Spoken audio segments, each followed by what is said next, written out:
ಪುರಪತಿಯಂ ದೈತ್ಯಕ್ಕೆ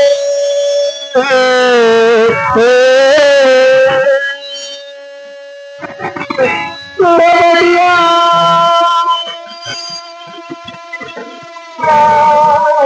ದೈತ್ಯಕ್ಕೆ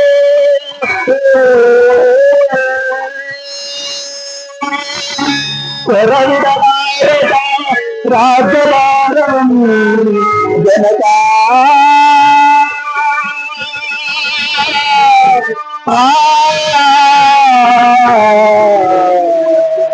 ಜನತಾ ಜನತಾ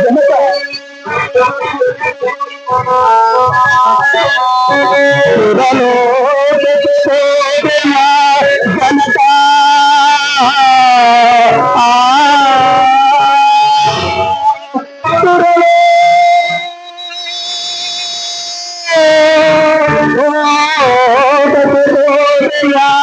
ಜನತಾ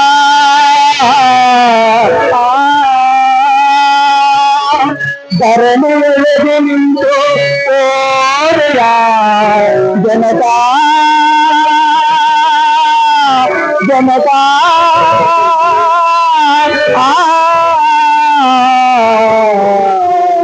ಜನತಾ ಜನತಾ ನನ್ನನ್ನು ಬಿಟ್ಟು ಪರಲೋಕ ಯಾತ್ರೆ ನೋಡಿದೀಯಾ? ನಾನು ಎಂತಹ ಪಾಪಿಷ್ಟನು, ನಾನು ಎಂತಹ ದುರದೃಷ್ಟನು ಜನಕ, ಎಂತಹ ದುರದೃಷ್ಟನು. ನೀವು ಮರಣ ಹೊಂದುವ ಸಮಯದಲ್ಲಿ ನಿಮ್ಮ ಸಮೀಪದಲ್ಲಿ ನನ್ನ ಸಹಾಯವಿಲ್ಲದಂತಾಯ್ತಲ್ಲ. ನಿಮಗೆ ಉತ್ತರ ಕ್ರಿಯಾದಿಗಳನ್ನು ಮಾಡಿದ ಈ ಭರತ ಸತ್ತಿದ್ದರೆ ಎಷ್ಟೋ ಧನ್ಯರು ಜನಕ, ಧನ್ಯರು ಧನ್ಯರು. ಇವತ್ತನೇ ದೈವ ಕೃಪಕ್ಕೆ ಚಿಂತಿಸಿ ಪ್ರಯೋಜನವೇನು? ಮೊದಲು ನಿಮ್ಮ ತಂದೆಗೆ ಉತ್ತರ ಕ್ರಿಯಾದಿಗಳನ್ನು ನೆರವೇರಿಸಿ. ಪೂಜ್ಯರೇ, ನಮ್ಮ ಮಾತೆಯವರು ಕುಶಲದಿಂದಿರುವರೆ?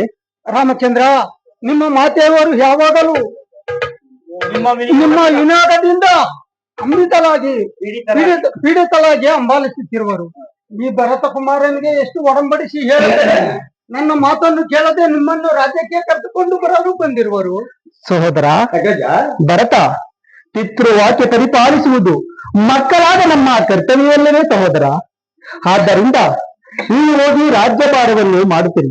ನಾನು 14 ಸಂವತ್ಸರಗಳನ್ನ ಕೇವಲ 14 ದಿನಗಳಂತೆ ಕಳೆದು ಬಿಡುವೆನು.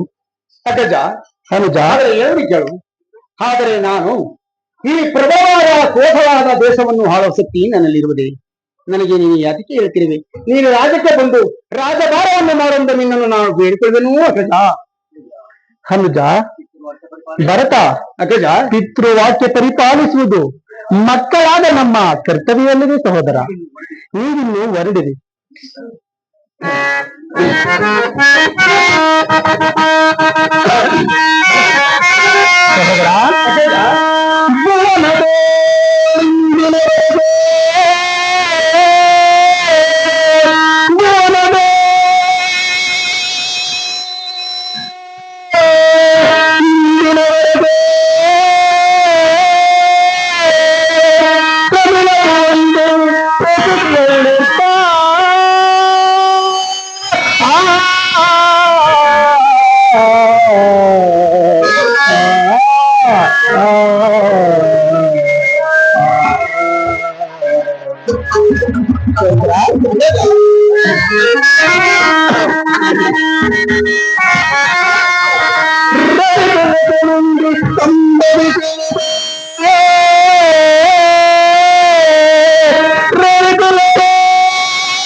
ಸಹೋದರ ಭರತ ಸೂರ್ಯವಂಶದಲ್ಲಿ ಜನಿಸಿ ಮಾತಿಗೆ ತಪ್ಪಿದರೆ ಅಪಕೀರ್ತಿ ಉಂಟಾಗುವುದು ಸಹೋದರ. ಆದ್ದರಿಂದ ಜನನೀ ಜನಕರ ಆಜ್ಞೆಯಂತೆ ನೀನು ಹೋಗಿ ರಾಜ್ಯಭಾರವನ್ನು ಮಾಡುತ್ತೀರಿ. ನಾನು 14 ಸಂವತ್ಸರಗಳನ್ನ ಕೇವಲ 14 ದಿನಗಳಂತೆ ಕಳೆದು ಬರುವೆನು. ಅಖೇಜ, ಹಾಗೆ ನಿನಗೆ ಪದೇ ಪದೇ ನಾನು ಹೇಳಲಾರು. ಅಖೇಜ,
ನಿಮ್ಮಯ ಮಹೋತ್ತರಗಾಗಿ ಪಾದಗಳನ್ನು ಕೊಟ್ಟರೆ ನಾನು ಇವುಗಳನ್ನು ತೆಗೆದುಕೊಂಡು ನೆಪ ಮಾತ್ರಕ್ಕೆ ಸಿಂಹಾಸನದಲ್ಲಿಟ್ಟುಕೊಂಡು ಕಾಲವಂತೆ ಕಲ್ತಿರುವನು ಅಗ್ರಜ.